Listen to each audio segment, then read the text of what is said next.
Hey my foodie friends and family, how you doing? Hope you're having a great day. You're gonna have to excuse my voice today. I'm just getting over a cold and I'm sounding a bit gravelly, but we'll go through this. Today I'm gonna do a great side dish. It's sauteed bok choy and mushrooms. Absolutely delicious vegetables to have with anything, especially steak or chicken, fish. It'll go with anything. You could even eat it alone with some rice. So in a deep saute pan, I've added 2 tablespoons of butter. And we're going to get that melted and we're going to saute the mushrooms in it. Now when I buy veggies from the store, I tend to prepare them ahead of time and put them in a bag, get them ready for a recipe. So for this recipe, I've got a bag that has mushrooms in it, and bok choy and celery, and I've got them all divided in layers with some paper towel to absorb the moisture. You don't want everything to get kind of slimy. They're moist from the store.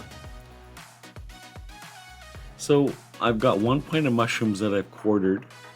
I've used white mushrooms, but you know what would be really good for this, since you're using bok choy, would be some of the Asian mushrooms like shiitake and oyster. If you have those available, I would use those instead. My store didn't have them at this time of year, so I'm using regular white button mushrooms. I'm seasoning with some salt and pepper. Mushrooms can take a lot of flavor, so don't be shy on the pepper. Take it easy on the salt, but more pepper is good.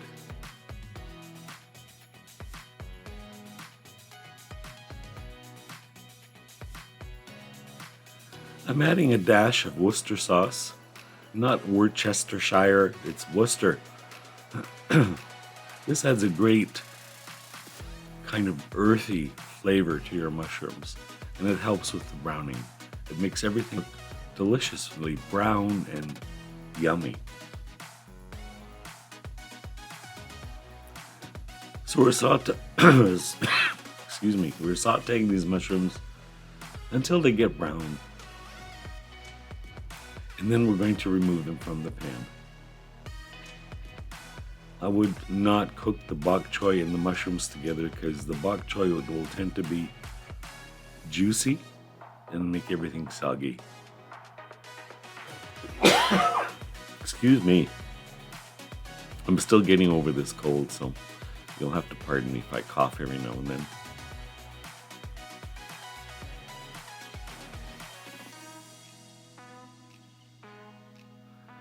So in the same pan that you've cooked the mushrooms, I'm going to add some olive oil this time. You can use canola. I would always use an oil that's polyunsaturated. Stay away from the saturated oil. They're not good for you. So we're going to crank that up to super high heat because we want these vegetables to cook and not braise in juices. So in the prepared package I'm adding the rest of the veggies, which is 1 stalk of bok choy and 1 stalk of celery, and I've sliced everything finely. The stalks of the bok choy are absolutely juicy and delicious, especially when they're sauteed like this. They're just so yummy. I mean, I'm sure you've had Chinese food and they've given you bok choy somewhere, and you've crunched along on that vegetable and wonder, oh, this is so good, I wonder what they do to it. Well, you know what? It's nothing much. They throw it into a hot pan, salt, pepper, oil, garlic, done. I'm adding some freshly ground black pepper and a little bit of freshly ground sea salt.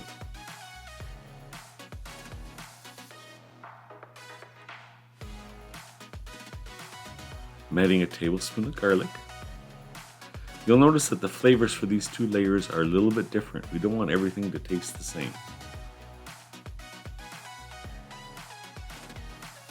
We're going to continue sauteing the bok choy and the celery until they just start to wilt. We don't want them mushy.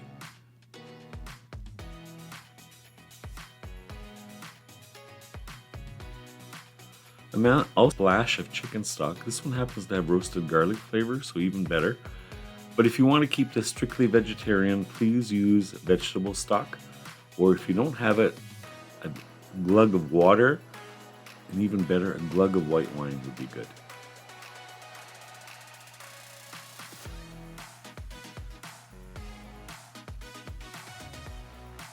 can see we've just braised those vegetables till they're soft. And I'm adding a few drops of sesame oil. Be careful with sesame oil, don't add too much because it can taste soapy after it. And make sure that you're using toasted sesame oil, not the raw sesame oil you can buy in the health food store. It's not the same, and it certainly doesn't taste the same.